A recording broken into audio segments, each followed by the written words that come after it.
Ilan sa mga grupo ng OFW ang nananawagan na maibigay ang sustainable economic opportunity sa mga umuuwing OFW at palakasin ang reintegration program na inilaan ng gobyerno para sa mga OFW. Ang masasabi ko pong mga challenges na laging kinaharap ng isang migrant returnee na katulad ko, lack of resources to our government to support us to find stable income or job in our place. In our government, especially po, by filing the livelihood assistance, they ask too much requirements. During the time of my return, and I also experienced problem when it comes to reintegration, which is also been experienced by mostly of the returnees. Maybe the government will ask, why we don't prepare for the future? Why we don't save?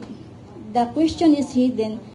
Ayon naman kay OFW Party List Marisa Del Mar Magsino at ng Department of Migrant Workers, patuloy na pinagsisikapan ng pamahalaan ang samut-saring problemang kinahaharap ng mga ahensya at pagtitiyak sa reintegration program sa mga umuuwing OFW sa bansa.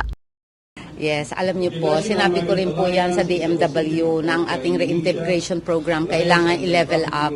Napakarami pong problema, napakaraming proseso, mahirap po mag-apply. Kaya nga po sabi ko, kailangan i-streamline ang mga requirement and to make sure na mabigyan po ang ating mga OFWs because we have the Ready Action Fund at Reintegration Fund para gastusin po para sa kanila.